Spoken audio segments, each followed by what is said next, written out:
Hey guys, and welcome. So what's been happening in the hobby this week?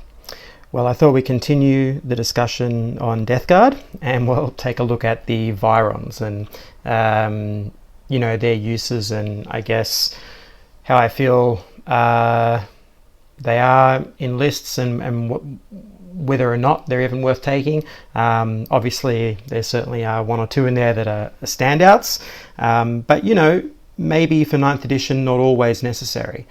So let's begin with a little look at the different types. Now, in front of me, I don't have all of them, but I've got the Blightspawn here, the Surgeon, and the Putrefier, or what's his name? Putrefier. There's also the Tallyman and the Blightbringer. So, so in my previous ones, we talked about, certain types of lists and what was valuable and what wasn't, and I'm ended up running with a double patrol where I've now got 3 HQs, Demon Prince, a lot of Contagion, and Typhus, and so I'm running it that way so I get the Lord of Contagion instead of running, which I had before. I had the Blightspawn and the Surgeon in there, and I felt like when I played my game with them, with this new 9th edition codex, I felt like there was, I just wasn't getting the value in it. And maybe that's because of the design of the army, and it certainly wasn't giving the value that I wanted. And so I sort of reevaluated, what are these doing in the army, and why am I even putting them in? I mean, they're certainly amazing, they're great, they give a lot of good buffs, but as I talked about in previous episodes, that sort of castling up bubble play where you're keeping everything together doesn't work as well in 9th edition, because you do have to spread out and you have to take objectives, and you've got to do all this sort of very, focused work for your squads. They can't all just be together. They've got to move across the board. And so even with a slower army like Death Guard, and so that type of thing doesn't always work. And if you are going to use these Virons, you need to sort of build the list around it so that the whole list works. And again, it's going to be more of a clumped up kind of play style, and that doesn't always work in 9th edition. So I wanted something a bit more flexible, and so I've removed them and added something which I know is going to do well no matter where it is, and that's a lot of Contagion with that the relic weapon that you can take for him. And so he's just going to be great no matter where he is. And all of their auras, the reroll ones to hit, for all the lords there, that's great. And now I've got 3 of them that'll be spread across the army, so where they are, we're going to get some value out of that, and I don't have to really worry about it too much. Just focus on the tactics. And I still feel like Virons are great and they're going to be useful, but at least in the early stages, I think moving forward, they're probably not as great, especially for new players, or in my case, coming back to the 40k after many years of not being in the hobby. They're not working quite as well, and you're not going to see great value. Now, having said that, we'll move on. We'll start with the Blightspawn.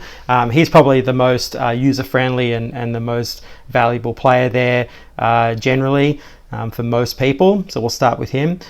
He's great, and I certainly would like to re-include him in the list, and especially with the way my list works.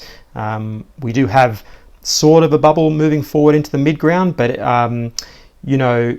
it would certainly help to force charging enemy units to go last and so on. So that's really where his value comes in. And obviously his sprayer can be really useful if you upgrade it and make him a bit more powerful. So yeah, I do feel like the Blightspawn is probably the most easily added into any list, no matter what your playstyle is.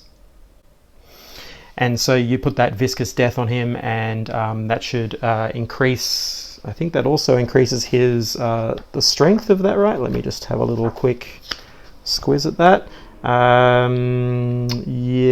So it should adds +1 strength. So you're going to get that strength 8 now, I think, on that weapon, and the Viscous Death. You're going to be able to reroll your D6 roll for the weapon, and then if you make it the relic one, it improves he gets that improved result for the blocking charges and everything. So if you just do the full upgrade on him with the relic, he's going to be amazing.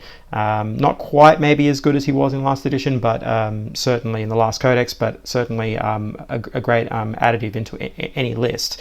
You have to build around him. That's why I think I like him the most. He just adds in, and he'll give you that little bit of extra oomph for your charges and little tactics that you're going on. And he can be, on a flank with a unit and a rhino, or he can be in the center. He's got a lot of uses, so I really like him. So that's probably the first, and I'd say he's probably in the top tier of the Virons. So moving along to the surgeon, this little guy in the front here. I think he's pretty cool, but maybe a little bit more limited unless you really maximize him and give him the helm, which will increase his aura range. I think that's pretty much a given. You got to do that for him. So then he'll have a 6-inch aura for that 6-up Feel No Pain, which is pretty much why you're taking it. And also, I would imagine that in most lists, he's going to be near an elite unit that is healing wounds on that unit, like Death Shroud Terminators, for instance, or Blight Lord Terminators, something like that, to keep them alive. Certainly in my list he was meant to be around Death Shroud and so on, which I think he can heal, but anyway, if not, Blight Lord Terminators would be a good choice as well, but even just for your regular squads. But again, with this one, he's going to be most valuable where you're maximizing the core units that he's allowed to heal and so on. So he's kind of a unique choice where some lists he won't be as useful and others he'll be more useful. I think in one of the previous videos I talked about, if you had like a very core heavy, troop heavy list, giving that 6-up Feel No Pain to all those units would be amazing, and then healing as well as he goes, with maybe an elite unit that he's walking alongside. That would be a pretty good way to put him in the list. But just for my list personally, I felt like the extra HQ was going to be way more useful than having him in there, so I removed him. But certainly he's going to be up there in that top tier. And then I guess the third one, which I don't have here, but I would say would be the other sort of contender for the ones that you'd really pick, would be the Tallyman. And on surface, he doesn't seem like a lot, but once you really look at him, he does definitely have a lot of play. I feel like, you look past, I guess, the initial view when you're reading it, and then you start to see, okay, he can be kind of useful, especially in the list I was taking. You got a Hellbrute there, a shooty one with the las cannon and the missile launcher, adding +1 to the attack roll for a core unit is pretty tasty. But if you were taking him, then I would probably add the helm to him. So in that list, you probably wouldn't have the surgeon, you would have the Tallyman instead. And with that, he would now have a 9-inch aura for that, so he can now pick a unit that needs that +1 to hit and get that off for your core units. So that could be Blight Lord Terminators. That'd be great. A full unit stacked would be really amazing for Tallyman. And he also gives you potentially a command point back with I think it's a 7+ roll on 2d6. So that's basically a 50-50 more or less that you're going to get a command point back, which is also very useful. So he has definitely some good play, and giving him the 9-inch aura would allow him to be a bit more midfield. He wouldn't have to nurse the Hellbrute or a backfield unit if you were doing that, and he would be quite handy. And then we have finally coming into, I guess, what I consider to be the lower tier, which would be, or at least more specialized, the Putrefier and the Blightbringer. So Blightbringer would be at the bottom of my list, I think, just because, I don't know, he's just not giving quite enough. And same for this one here. He definitely, you can do some nice little strats with him, and I think that's kind of cool. But I kind of feel like, really for a lot of these Virons that have these aura abilities, it's almost like, because they came from a codex that had, like, you could have legion-sized squads, so units of 20 Plague Marines. Now, when you got a unit of 20, his ability becomes really, really awesome, right? And same for +1 move to give that on the Blightbringer, for a larger unit, it's better, and so on. And even some of the auras here, or even the Tallyman aura, is going to work way better on a 20-man unit of Plague Marines than it is on a 10 or a 7 or an MSU size squad. And so I feel like some of these rules kind of have been diminished a bit because you don't get these legion size squads anymore. So it's more specialized as to where you're going to use it and how much damage it's really going to give out, or extra effect it's going to get during your game. So they're going to be way more specialized. I don't really see a use for the Blightbringer that much, at least in most lists. I don't feel like it's going to really come into play very much.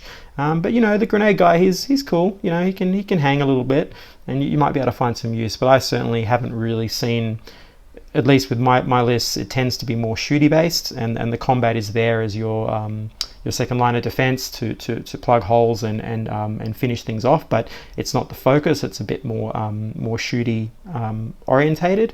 So yeah. I'm not trying to just charge up with my Plague Marine units or charge up with these different units. They're off in small squads, contesting objectives and moving across the table pretty much autonomously. And the main focus is on these Blight Haulers and Death Shroud Terminators and the HQs moving up in the central area of the board to draw attention and take the brunt of the firepower, so these smaller units can do their job with Playburst Crawlers at the back, giving fire support, and that Hellbrute is my little sniper, which I am now putting into strategic reserve, and then bringing him on a board edge to get his shots off, because he can no longer really stay alive if he's just on the board, especially if you have indirect fire hitting him. He's probably going to die. My main opponent is a guard player, and he's got basilisks, and the Hellbrute can't survive a bunch of basilisk shots. So that's kind of how I'm playing it. But I could see those other Virons coming into place in some lists. So I guess that's really, I just wanted to lay that down and just give you a little my take on it. So definitely, the Blightspawn here is probably the most easy add to your army, and then with the Tallyman and the Surgeon being the next ones, which are going to give you a lot of that sort of buff and extra efficiency, I guess, for your units, and they're certainly great. But I wouldn't have all three of them. I would only have one or two of them at max, and then because they're really taking a lot of points once you start adding three of them in. I don't really feel like that's more for when you go over 2,000 points. I don't think having three of them in 2,000 is going to be that useful. I mean, you're looking at coming close to 300 points or so once you add all those in, maybe 250 or something. It's probably too much for what they're really giving you. So I certainly wouldn't do that. But yeah, that's my thoughts on Virons. And I think next week we might just have a little bit of a chat on, since I'm back into the hobby after so long of being removed from it, I think we might have a talk of my impressions of 40k now as opposed to then, back in the good old days of the early 2000s and even before, and some things that have changed in the game that I feel like that have been removed that I think that might actually be great to be reintroduced, considering the game really isn't that streamlined, even though it tries to be, I guess, the new editions that's trying to do that, but it's really actually more complicated. So there's no point in really cutting out some of those things that I feel might be great to be back in the game. But anyway, that's for another talk next week. I hope you've enjoyed this one, and I'll catch you on the next one.